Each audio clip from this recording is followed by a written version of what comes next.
Welcome to Fringe Element here on the 440 Sports Network. My name is Braden Gall. You can follow me on Twitter at Braden Gall. Mine's Erin Dugan. You can follow me on Twitter at the Erin Dugan or Instagram Erin_Dugan.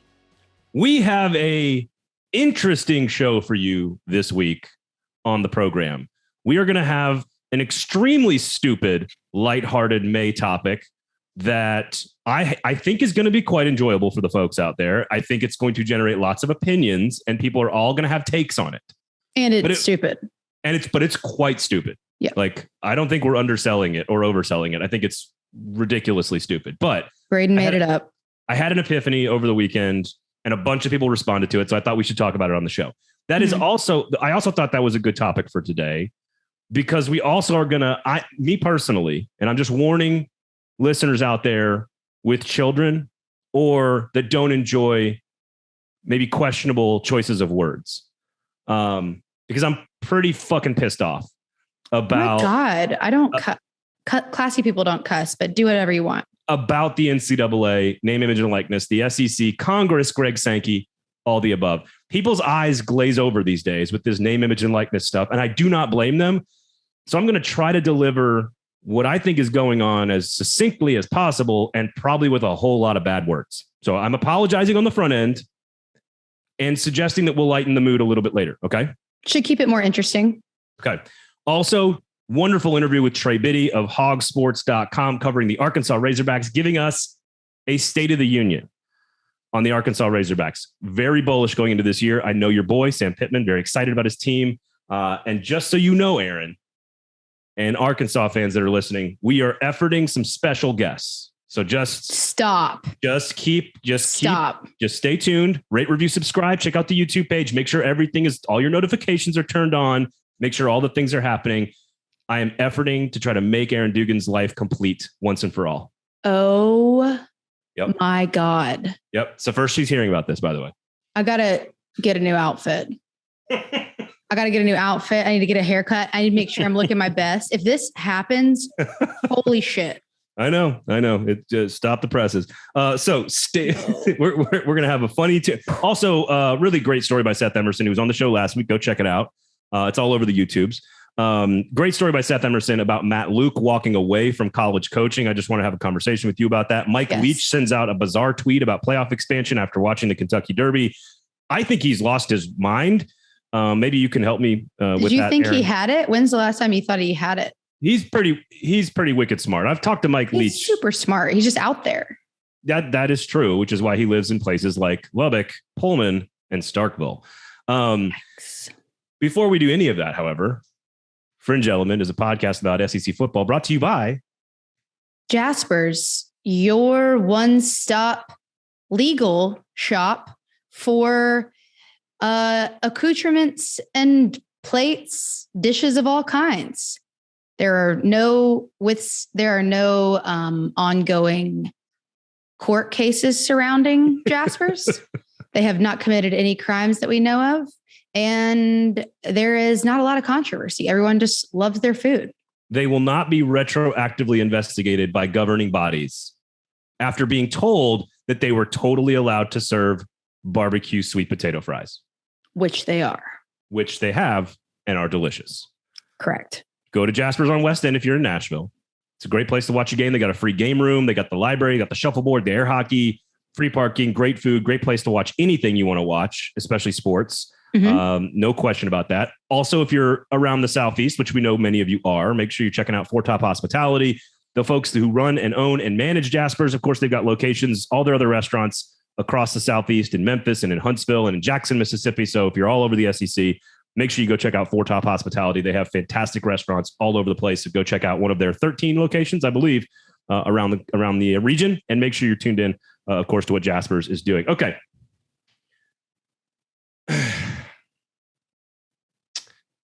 So I'm going to try to explain as succinctly as I can. My wife would argue I don't know what that word means, but I'm going to try. I agree.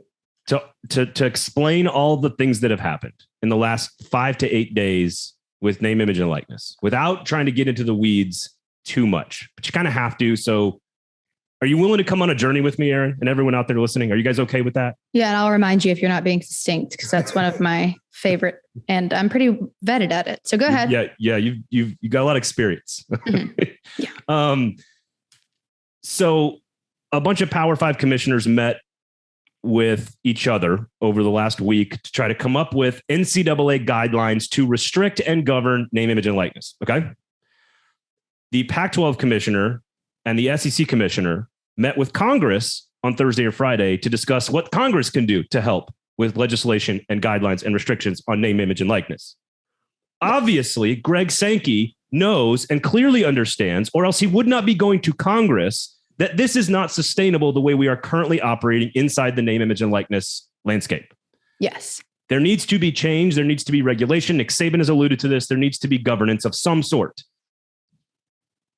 However, the NCAA are not the people to do it. And on Tuesday morning, they thought they were. They announced that collectives are going to be treated as boosters, among a variety of other things, which means you are now governed by the NCAA.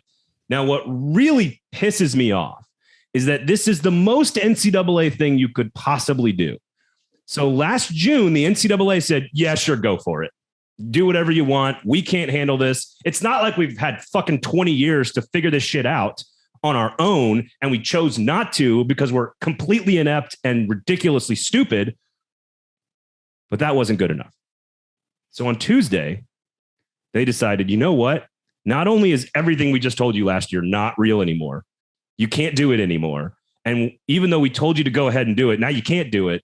We're going to not only disallow it as of May 9th, 2022, which I believe was Tuesday or Monday, one of the two. Monday. See, thank you for correcting me. I'm flustered right now. That's okay. As of May 9th, 2022, collectives are treated as boosters and therefore cannot funnel money to players and recruits. However, they also added that they're going to retroactively investigate potential violations of this rule that didn't exist until Monday.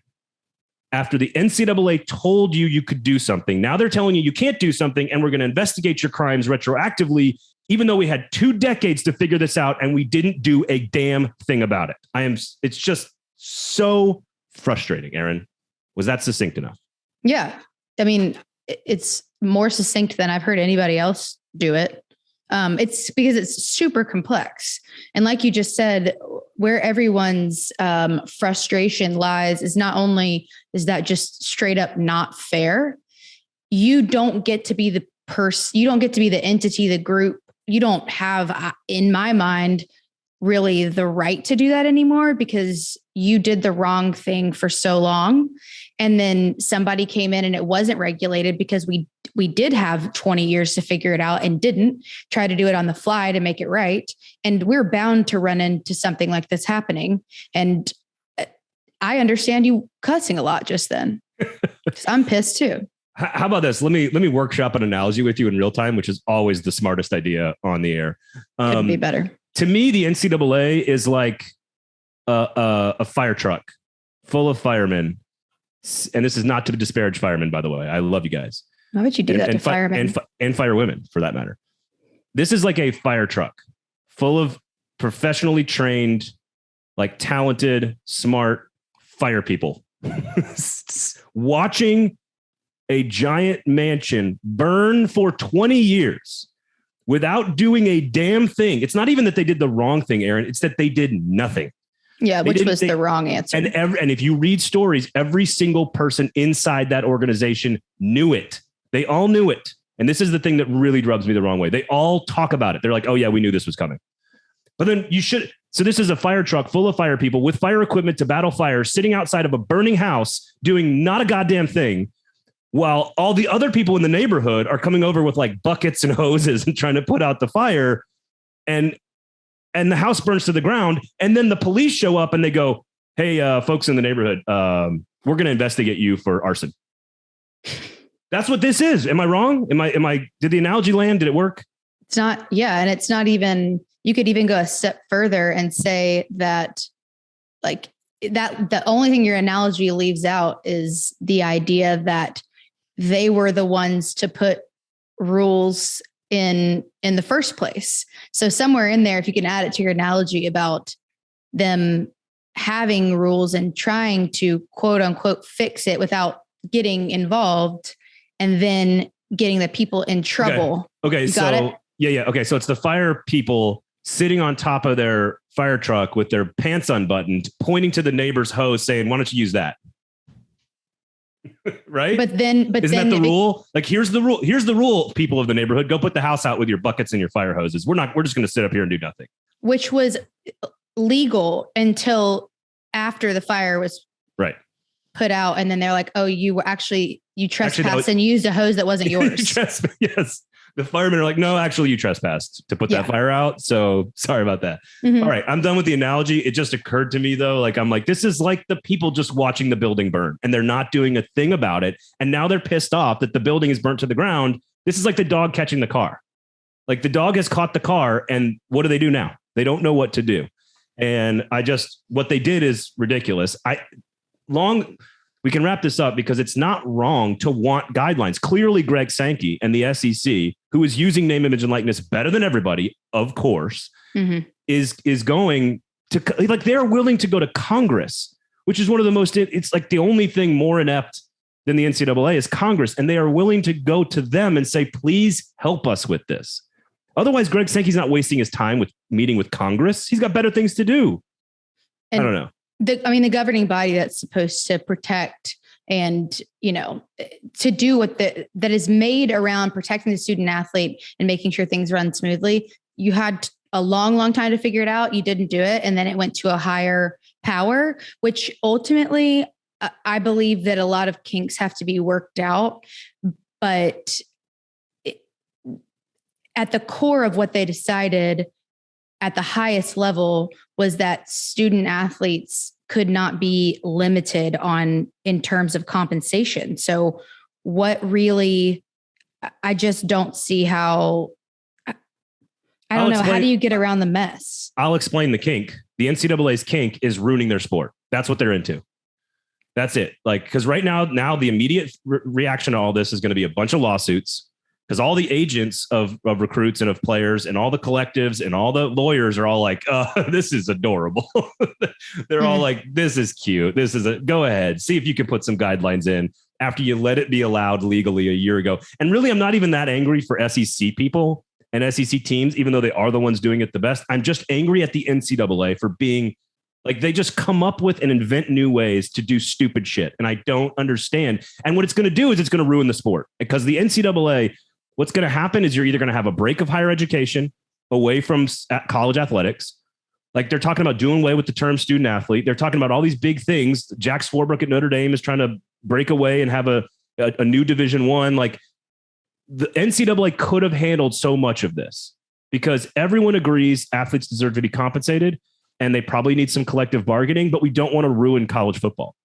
So, like, we all kind of agree on this. The only people that are actively trying to screw it all up is the NCAA, honestly. And now that we're talking through this, it's making me think about the fact that now you do have all of these. I'm not saying NCAA doesn't have a ton of money, a great legal team, and all of the above, but you now are going to go back and you're going to pick cases and fights with everyone that was following your rules that you didn't iron out well enough 10 months ago. And you're going to pay. I mean, that's expensive for the NCAA. I mean, you have to do that however many times with huge amounts of money behind it. I mean, it's not even realistic, honestly.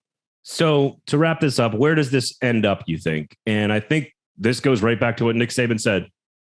We are headed towards a blanket, like, salaried agreement, because you don't want to be an employee. This is the other thing you want to keep in mind. You don't want to be an employee, really, because then you can be fired. Then you have to pay federal taxes. Like, if you're Bryce Young or you're Hendon Hooker, you don't really want to be an employee where you have to pay taxes and W-2s and, like, you could be fired and all this, like, workman's comp and all this. Like, it's a super complicated Pandora's box. And a lot of athletes don't want that. So they want to maintain, like, this sort of, like, don't get me wrong, it's a tiny needle they're trying to thread here, right? Because you want to maintain amateur status, but also generate revenue. So, like, they're trying to do both of those things. And I get that that's hard to do, but the NCAA clearly is incapable of handling this. So I don't. That's I the think moral. To me, this comes back to what Saban said, which is if you go to Alabama, you get $50,000 a year. Or I'm making that number up, but like you're going to come if you want to come to LSU and you sign a scholarship, you get scholarship, you get cost of attendance, and you get $45,000. Mm-hmm. Every player on the roster, 1 to 85, boom, and that's where we're headed. And I think that's what Greg Sankey is doing with George Kleikoff talking to Congress right now. So I mean, and that to me is not only when we were talking about name, image, and likeness at the very beginning. We didn't even dive into non-scholarship student athletes. Right. So we need to be there anyway, because a lot of these student athletes aren't even on scholarship. Like that's a better route. And NCAA, you had your chance, but you didn't do it. What are you going to do? Yeah. And frankly, if athletes become employees through a lawsuit and there's a break between higher education and student and amateur athletics and college sports, the people that get hurt the most are the ones who don't generate any revenue. Because if you're breaking it all off and turning it into a business, well, then they can all get paid as much as they want, and then they don't have to pay anybody else. Mm-hmm. So it is you keeping it together, I think, is in everyone's best interest, including the athletes. But how do you do that with court cases? Because what the NCAA has done here is invite legal action. Like the Supreme Court went 9-0 on this, man. They went complete across the board and just said, y'all don't know what you're doing, and invited action. And now the NCAA said, okay, fine, try us. And lawyers are just like drooling right now. Oh, and people are ready to. Yes. They're like, bring it. Yes. Let's go. All right. Okay. So anything else we need to add? Or are we all done with that topic now? Can we move on, talk about some cool stuff? I think so. We'll have a new update every few days until forever. Probably. So we can move on. Mike Leach has a tweet about expansion. We'll get to that. We've got a debate about and this is the content you didn't know you needed in May, SEC fans. The best shaped states in the SEC. And I think there's one above all else, and it's not even close. And if you want to call me a homer, I'm fine with that. We'll get to that a little bit later. Matt Luke, great story by Seth Emerson in The Athletic. I thought this was fascinating, and it's not a long conversation, Erin, but I was struck by this. Basically, why did he walk away at 45 years old and after accomplishing so much? Why did he walk away? And there's a lot of rumors and a lot of speculation, and Seth Emerson put a lot of that to bed. And I recommend everyone reading it and listening to our last episode last week and checking it out on YouTube. Basically, Matt Luke wanted to be with his family. And if you combine the things that happened in his life recently, I don't know why more coaches don't do this. So he's an Ole Miss alum. He gets to be a head coach at Ole Miss for 3 years. So he gets the buyout life from being fired on that. I think Seth Emerson said he's made about $10 million the last 5 years, which is 3 as the head coach at Ole Miss and 2 as the offensive line coach at Georgia. Just won a national championship ring. At 45 years old, he has his health, a bunch of money, and 2 young kids. What is it about coaches that make them just like incapable of like realizing that they've already won? And just like go home, man, and be with your like 8-year-old and your 10-year-old on their football teams. Like you've won, dude. You've won. You've made all the money. You got the ring. You coached at your alma mater. I love Matt Luke's decision on this. I love it.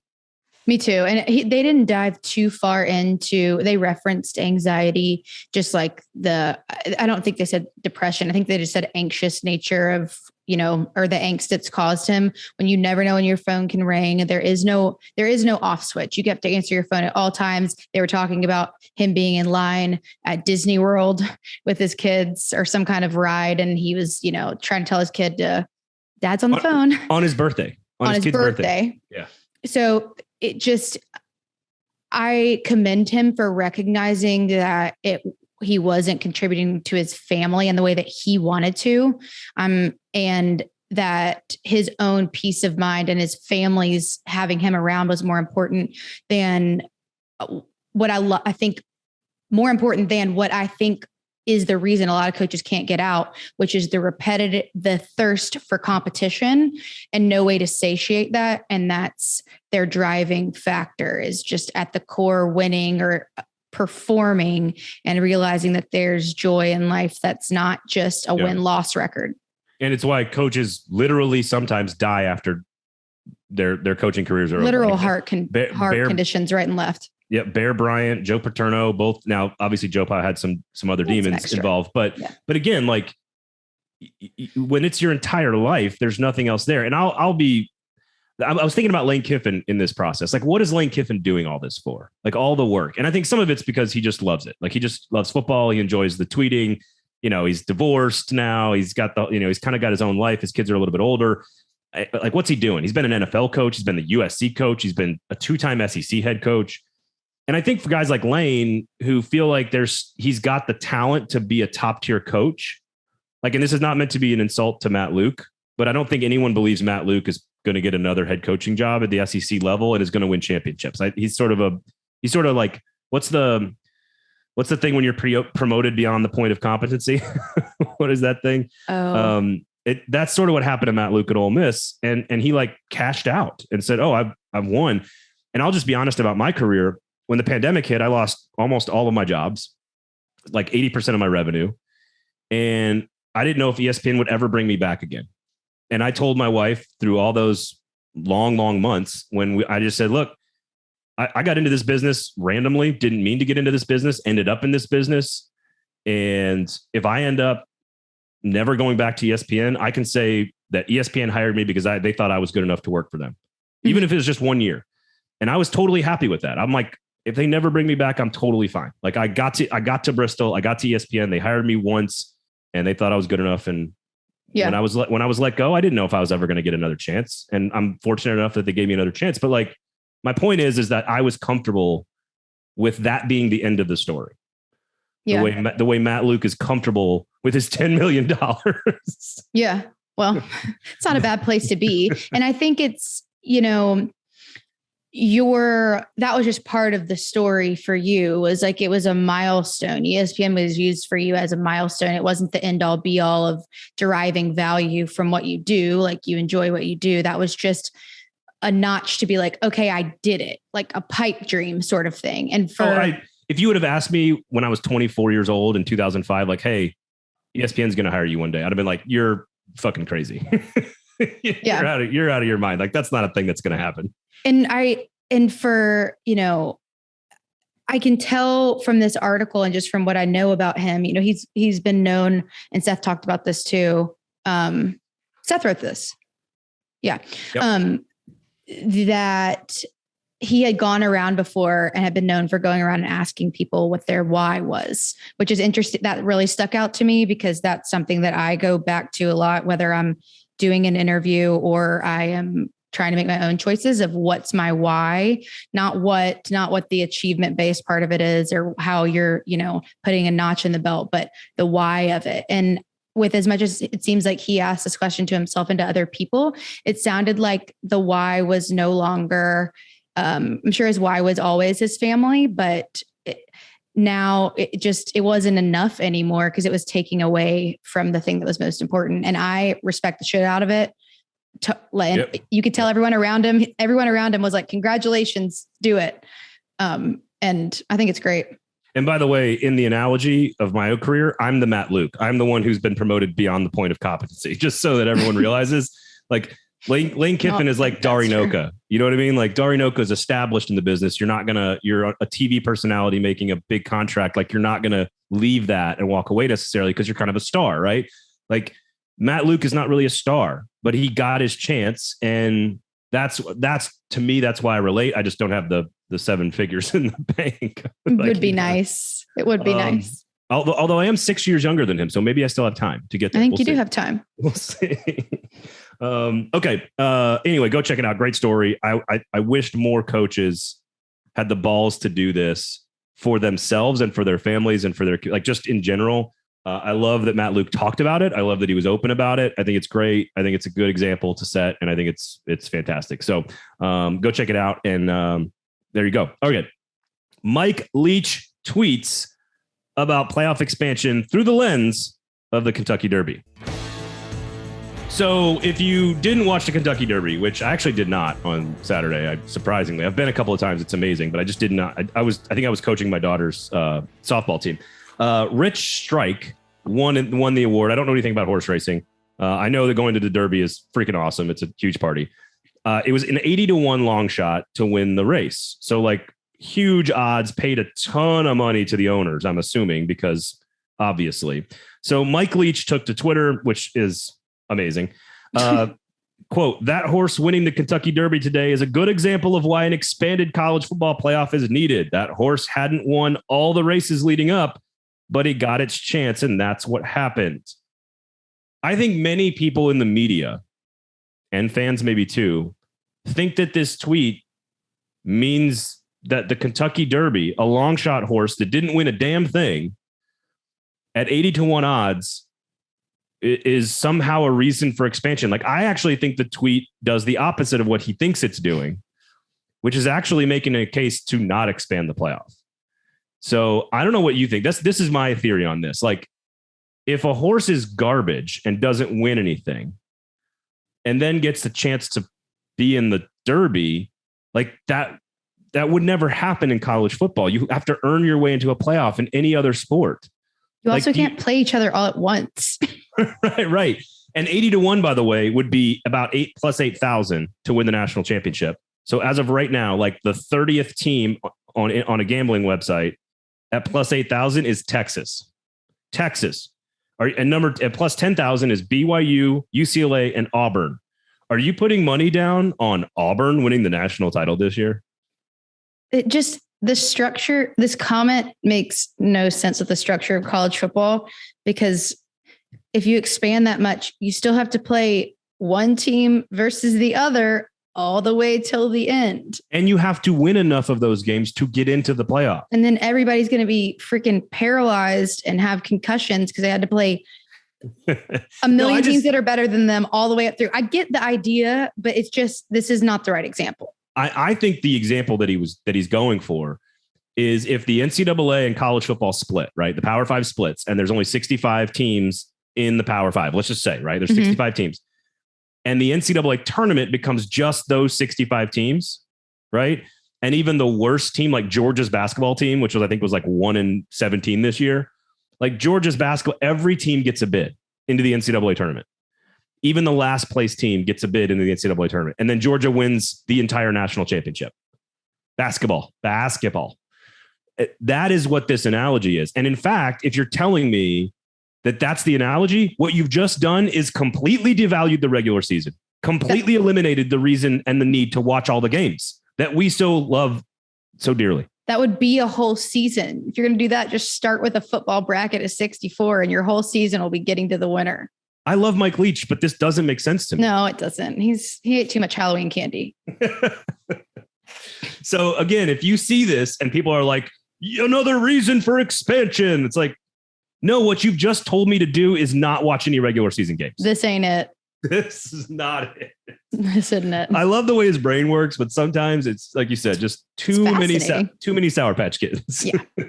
We're on a sugar high. Oh man. Okay. Trey Biddy from hogsports.com coming up in a few minutes. I love that guy. Great access, great conversation about the Arkansas Razorbacks. Going to be a lot of fun. All right, let's wrap up here with the most important conversation we're going to have today. And that is that the state of Tennessee, and I realize I live here and I'm a homer. You're from here and you live here and you can be a homer too. But the state of Tennessee, shout out to a hat company, University Traditions. And I was looking at, because I got a hat from them, and I was looking at all their gear. Got Georgia stuff, Alabama stuff, Mississippi stuff. No free shouts. Check out University Traditions and tell them Fringe Element and 440 Sports sent you. There you go. And they have all the states, because you can't market, a Power T or a Texas A&M logo or an Arkansas logo. You can't market those things. What they did is they took the state shape and then the colors, and they made some really cool gear out of it. Mm-hmm. And I was looking at the logos of all the states, and I was just like, Alabama, yo, dude, like, what are y'all doing? Like, it's not a very pretty state from like a shape standpoint. And I'm looking at Tennessee, and I'm going, that's a pretty, like, it's pretty definitive. It's very brand, like it's noticeable. You know exactly what you're looking at. It's got a pleasant looking shape, right? It's kind of brand, it's marketable, I think. Parallelogram. Yeah, well, we like straight lines in the world, even if you don't acknowledge that. Texas would be number 2 on my list, because Texas is very recognizable and very bizarre and strange. But like, I like the shape of Texas. I think it's a cool shape. Louisiana's pretty cool. We got the boot going on there. Like, that's got some vibes, right? Yeah. After that, The SEC is a collection of the most nondescript shaped states in the entire union. And I hold up my very scientific United States map to the camera to show people, like, what the hell, South Carolina? What the hell kind of shape is that? There's a lot of squares out west, though. That's that's right. Pac-12, get your act together. Just squares. Yeah. South Carolina's weird. What are your favorite shaped states in the SEC? I know where you're coming from with Tennessee and Texas. I would say, I think Texas has the all around best shape. Also great for a belt buckle. Maybe they thought about that when they were drawing the lines of their state. Can't imagine which one came first. Tennessee would be a great belt buckle. It's a little bit long. You know, it'd be an awful belt buckle. Florida. No one wants an elderly flaccid penis to be the shape on their belt buckle. It's the most sexually explicitly shaped state. It's an old flaccid dick. That's what it is. Just dangling down there into the Caribbean Ocean. That's what it is. You have been cussing a lot. Yep. Classy bitches don't cuss. Just kidding. I like Kentucky. I don't know why. I think the Kentucky. Well, it looks kind of like the round version of Tennessee. Kinda. It's it looks like a hot rod. It looks like a street car. Missouri's like barely hanging on. Like, I don't know if they want to be a part of it. They like barely got in. They're like, let me just stick my foot in here so I don't get booted. Georgia, like all things Georgia, is so nondescript that it's unoffensive and okay. It looks like a pot belly to me. Like like a Santa Claus. Yeah, that's what it looks like. And then I don't mind Mississippi. I don't mind that one. Alabama and Mississippi, I'm definitely going to get canceled for this, but kind of look like, well, maybe not just this sentence, kind of look like cousins. Twins. Yeah, I know where you're going. Siblings, cousins. Oh, I'm just kidding. I like the shape of Mississippi. It's more pleasing to the eye than the shape of Alabama to me. Why is that? I don't know. Maybe it's they don't have that giant Mobile Bay crack. Maybe that could be it. It's a little bit more balanced. Like its coastline is a little bit longer, so it's got a little bit more balance. I don't know. Like they also didn't just draw the western border. That's the Mississippi River that did that for them. Georgia's. I like Tennessee. My ranking would be Tennessee 1, Texas 2, Louisiana 3, Kentucky 4, and then it's like Georgia, Mississippi. Okay, Missouri. All right, Arkansas. Okay, but really like Florida, Alabama, and South Carolina. I just am like, what? South Carolina's like a little turd.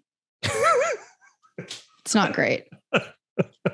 Now, to be fair, of all the places, if you were like go live in these places, South Carolina might be number one for me. Really? I might go Charleston. I might go live in South Carolina before I'd live in any other state in the SEC. Really? Probably. I just stay put or get a house in Palm Beach. No, Tennessee doesn't count. Okay. Maybe, yeah. If you ask me, be like, an Austin guy. I moved to Nashville from Austin, so I've lived in Texas and I've lived in Georgia, which I don't mind. I could do Atlanta. I could do Charleston. I could do New Orleans. I could do like the Ozarks. Maybe in Arkansas. Like I love a lot of the areas of SEC country, but your state shape just sucks. I was looking at them just going like, I would never buy gear with any of these logos because they're just not. I know people in Texas love their shape. It's not a bad shape. It's not a bad shape. It's good shape. But South Carolina's like, it's just there. If you saw South Carolina like on a shirt, I don't know if like most SEC fans would be able to tell you what state that is. No, I wouldn't. Most Americans probably not. I wouldn't have if we hadn't had this conversation. Like that would, if you didn't tell me what it was. So what's this shape? No clue. Now I did get some responses because I posted this on Twitter. And of course, that's why I brought it on here because I got so many stinking responses. People were saying that Oklahoma belongs in this conversation because Oklahoma will be in the SEC and Oklahoma is an unbelievable shape, to which I say, really? The cleaver is a really awesome shape. You got the most bizarre panhandle in the history of panhandles, even worse than the other two panhandles already in the state, in Florida and in Texas. People love it. I mean, I know Oklahoma people love it. I got it. What else is Louisiana's Das Boot. I love Louisiana. So, and then Michigan, we all know what your state looks like. You don't need to tell us. Oh, a mitten. Yeah. West Virginia people I didn't realize they do this, but they turn their shape vertically and it turns into a. That is so appropriate for them, though. They need that. I know. It was a middle finger. Everyone's so mean to them. That was a middle finger. And I'd never seen that before, but I got a response from somebody who was like, yeah, this is what we do to our state shape. I was like, that's pretty freaking good. I was like, that's great. You're right about the West though. Like the Pac-12, like very unimaginative. Yeah. Well, we started westward expansion and they're like, all right, just draw a square or something. For some reason, I find Illinois to be a pleasing shape. I don't know why. A pleasing shape. This conversation is getting weirder by the second. Well, we talked about flaccid penises today, so it's fine. I like West Virginia.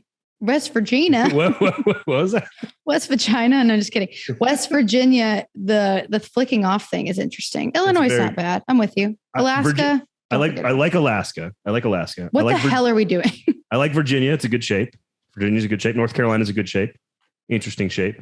I just thought this was interesting because there's a clothing company selling SEC gear to SEC fans based on the shape of their state. And I thought, I love the United States. The only one I would purchase is Tennessee. And I know, again, I'm a homer here, but like, it is it's distinguished. It's kind of, I don't know, like it's pretty cool. I like it.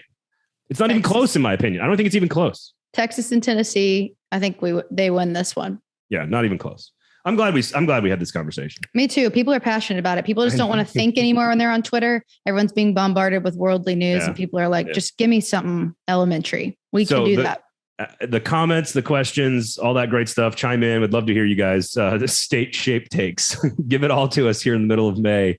Anything to not talk about name, image, and likeness really is what we're doing here on the show. So, all right. When we come back, Erin, mercifully, this is over. And when we come back, our conversation with Trey Biddy from hogsports.com covering the Arkansas Razorbacks. We'll do that when we come back right here on Fringe Element. Fringe Element, Erin Dugan, is a podcast about the SEC and football. And it is brought to you by Jaspers, showing mercy to all hungry Nashvillians and other people who don't live in Nashville but are hungry as well. Might have gotten lengthier and lengthier, haven't they? We are pro feeding people on the show.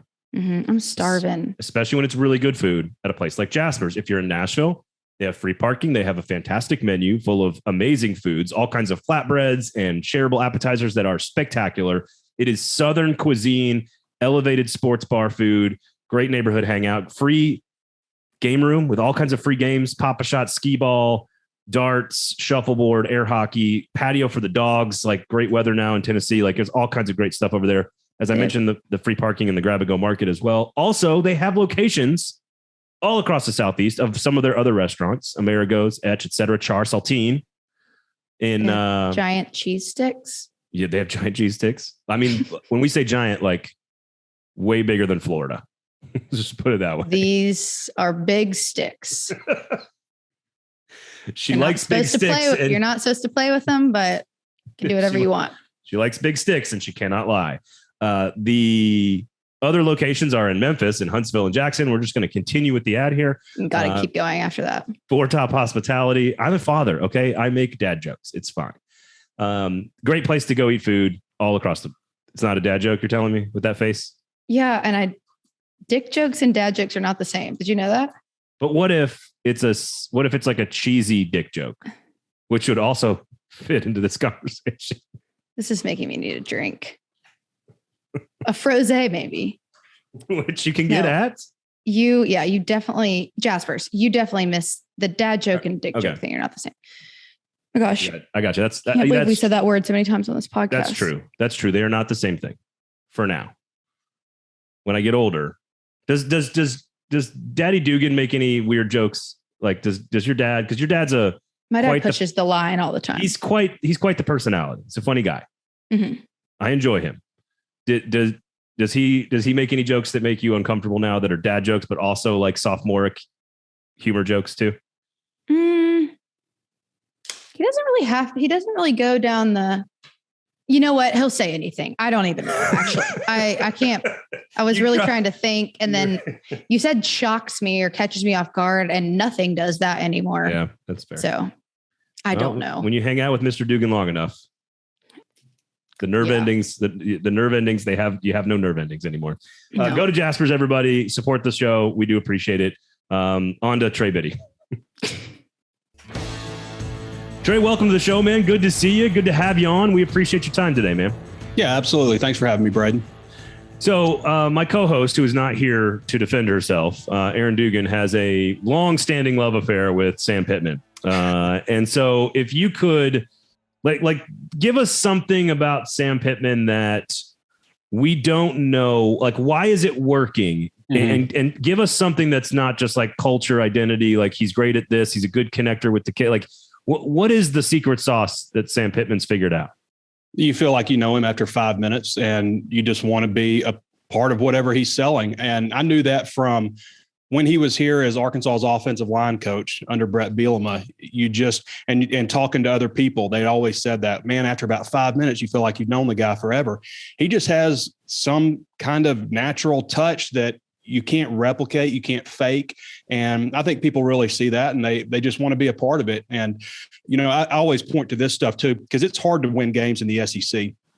But losing games at home to Western Kentucky, losing at home to North Texas, to San Jose State at home, like that's inexcusable. There's not anybody from, you know, Bowling Green, Kentucky, who ever grew up rooting on the Hilltoppers his whole life, who would turn down an Arkansas scholarship offer to go to Western Kentucky.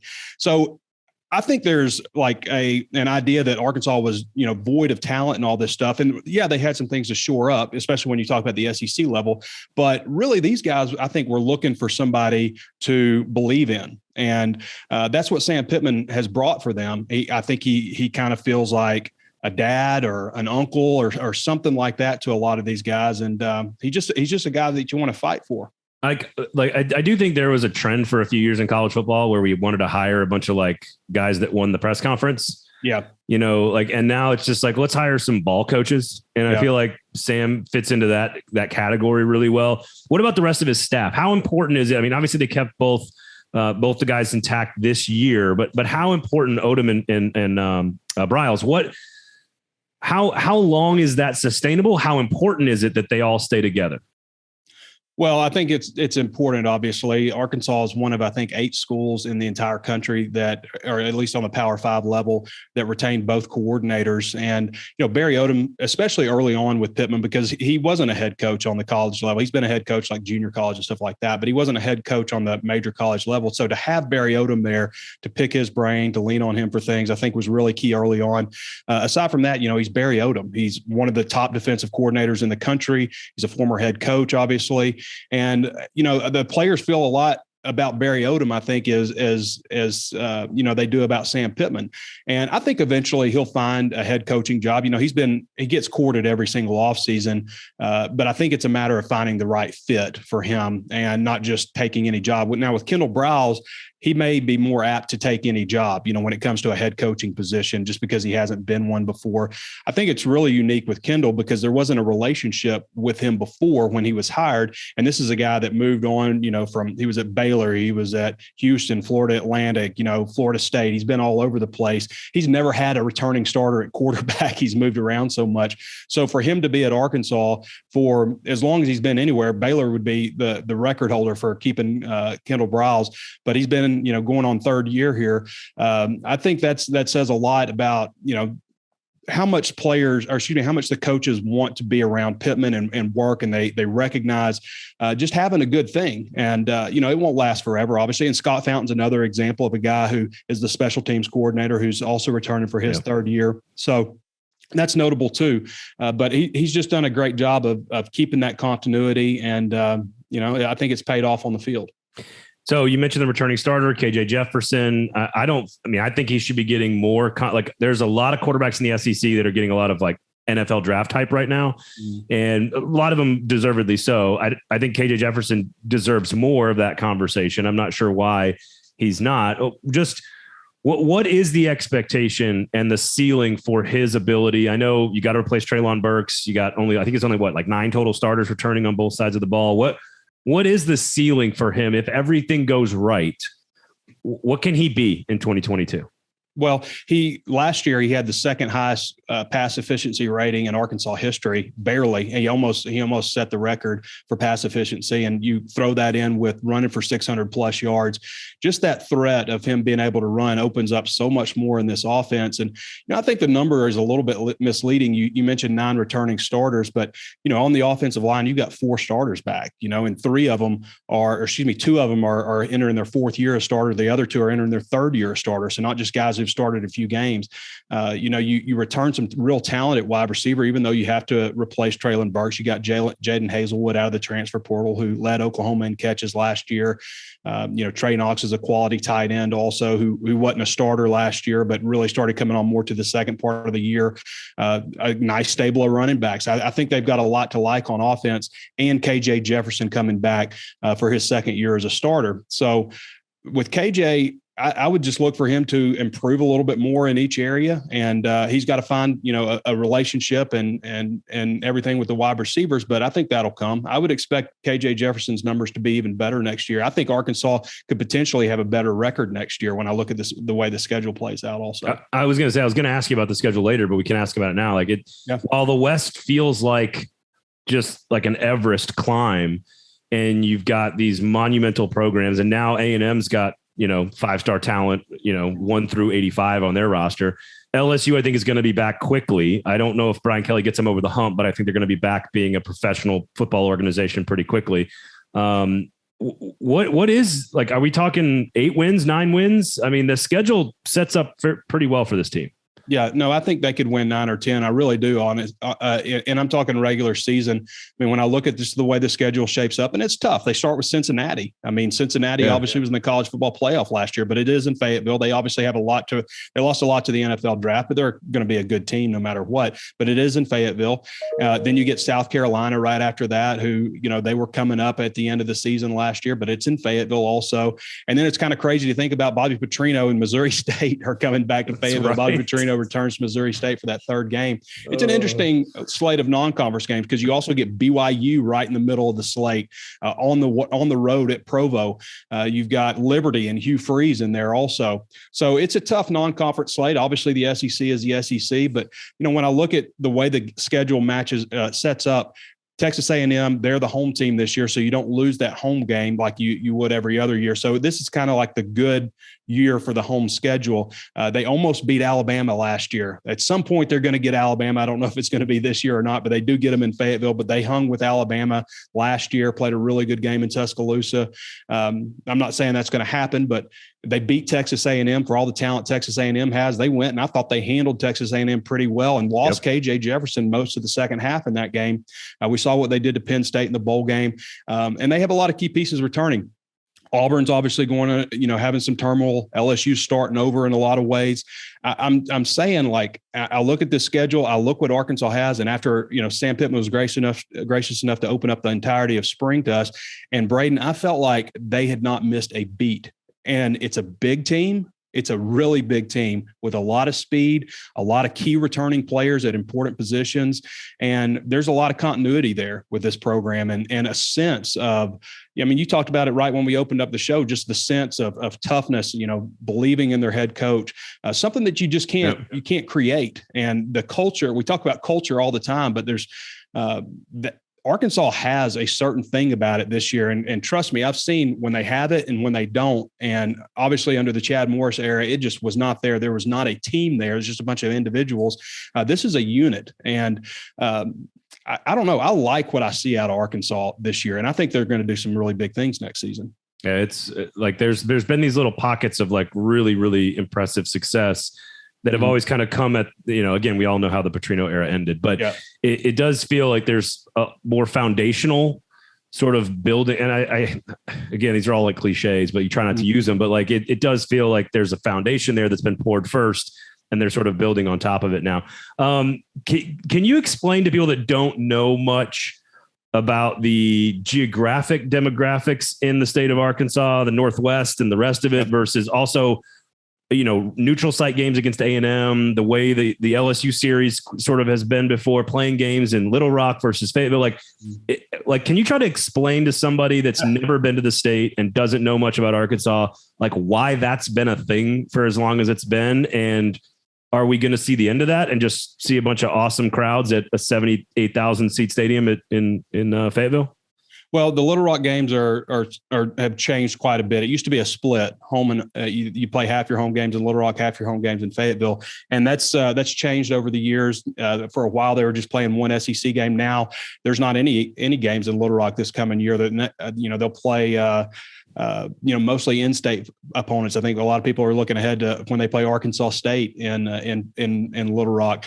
But Northwest Arkansas is a unique area. It's home to Walmart, the world's largest retailer. It's home to Tyson Foods. It's the world's largest meat producer. There's a lot of people coming in from all different parts of the country. It's a really rapidly growing area. In fact, U.S. News and World Report has it number 4 best places to live in the country, and that's it's on that list every year. Best places to live in the SEC, Fayetteville, Arkansas, number 1 year after year.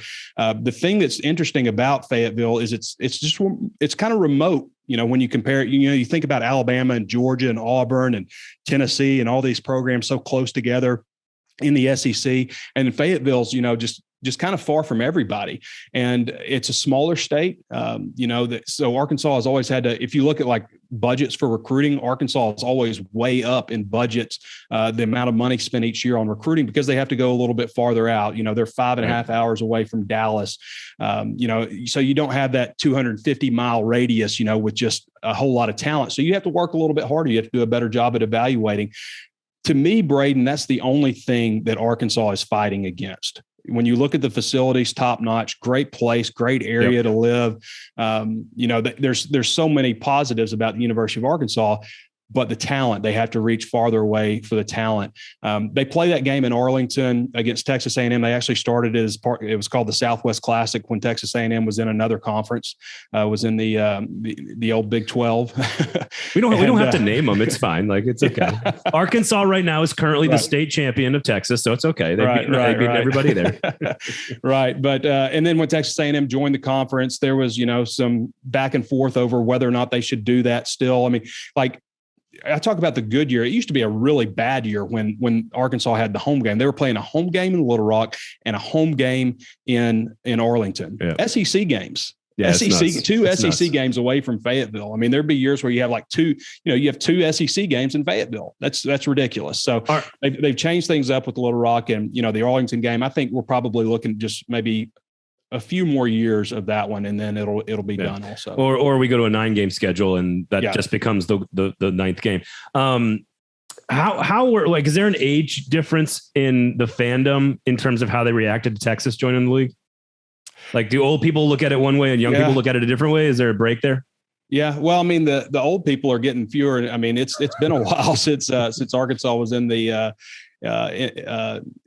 Southwest Conference. I get all my conferences mixed up now, but it's been a while since Arkansas was in the Southwest Conference. But I think the Fayetteville game this year against Texas was probably the best home environment I've ever been to for an Arkansas game. It was this, and so I think everybody. Chuck Barrett, who calls the Arkansas games, called it the best. He said. This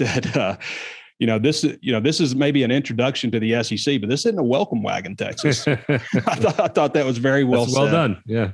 But I think it's across all ages now. I think everybody recognizes the importance of the game and of having Texas in the SEC and what that rivalry meant. If it wasn't going through it and living it, it's hearing it from their father or grandfather. All right, well, I'll get back on the team here, and we'll let you go with this one. Defensively, as we've already talked about, a lot of great quarterbacks in this conference. You got Bryce Young. Ole Miss's offense is off the charts. We're going to have a lot of great offenses in this league this year. Where are they at defensively? We know Barry Odom's designing it all, and we trust in him. But depth, talent, size, athleticism, like you're talking about, where does this unit rank compared to the last couple for Arkansas? Mm-hmm. Yeah, well, last year I think they were probably slightly above middle of the pack in the SEC. And, this is a defense that the 2 years before that was probably dead last in the SEC. So it's quite an improvement last year over recent years before Sam Pittman got to Arkansas, I should say. Anyway, defensive line, they've got some guys to replace. They do have some older players who have played a lot for them, who have started some games for them, but they're replacing all three. So Arkansas runs a 3-2-6. For those who don't know, that's their main package on defense. They'd like to run a little bit more four-man front, but we talked about continuity earlier. They've had 5 defensive line coaches over the last 5 years. So all 3 starters last year came out of the transfer portal, including John Ridgway, who was just drafted. They picked up Landon Jackson, who was a former, I think, number 102 ranked prospect in the country out of LSU, 6'7", 275-pound edge guy. They got Jordan Dominic, who's a good player from Georgia Tech, also 2 really good defensive end additions. They've got other guys. They've recruited actually well at defensive end. Defensive interior, they need some help. They got Terry Hampton out of Arkansas State out of the transfer portal. They're looking to add one more. Isaiah Nichols comes back. Torian Carter comes back. Cam Ball's a nice, intriguing young guy. Technically, they lost both starters at linebacker last year, but Bumper Poole, who did not start, had 125 tackles and was all SEC last season. So he's back. They got Drew Sanders out of the transfer portal, who started, I think, 3 games for Alabama last year at linebacker. He was the number 22 ranked prospect in the country coming out of high school. So they did good work there at linebacker, trying to fill the void there. They get Jalen Catalon back, who's a freshman All-American at safety, who right now we're seeing him show up on a lot of top 25 lists for NFL draft next year. Had a broken hand and a bad shoulder, missed half the season last season due to that. They got Dwight McGlothern, who started 6 games as a redshirt freshman at LSU last year, former 4-star prospect. He'll replace Monteric Brown, who just got drafted also at one of the cornerback spots, and return some other good guys. Safety's a pretty solid position actually for Arkansas. So I see that return 9 starters and stuff, and I look at it and I say, man, they sure do feel like they've got a lot more back than that. And I think that's true. I think the 9 starters returning is kind of misleading given all that. Yeah. Well, there's a lot to be excited about with the coach, with the quarterback, with the all the money that has been poured into facilities, the fan support last year, the Texas thing. I mean, you got the best show on Netflix as well. So it's a lot to be excited about right now in Fayetteville. So Trey, thank you, man. We really appreciate it. And we'll talk to you again soon here, man. Thanks for joining us. Yeah. Thanks, Braden. That was Trey Biddy of hogsports.com covering the Arkansas Razorbacks. Very bullish on his team. Said they're bigger and faster and stronger than they've ever been under his time watching them. They've got the quarterback coming back, KJ Jefferson, who I'm a big fan of. So going to be interesting to see how good they are. I know we did our over-under at 6.5. I don't want to get caught up in the recency bias of that conversation, but I do agree with a lot that he said. I do really like this Arkansas team, and I know you do as well. So how their schedule's nice. Could they be a 10-win team? I don't know if I'm going that far yet. That'd be tough to go that far, I think. But I am excited to watch them. Have a lot of faith in what they're able to do. But they've got a couple tough ones on there. Yeah, no question about it. Special thanks to Trey Biddy for joining us. Check him out. Hogsports.com is the website, and at Trey Biddy on the Twitters. 24/7 Sports, of course, covering the Arkansas Razorbacks. So state shapes. Mike Leach tweets about expansion. Matt Luke retires and walks away from the game. Arkansas with Trey Biddy, and of course, bad words about the NCAA today on the show. What do you think? More cussing than ever before. Sorry, everyone.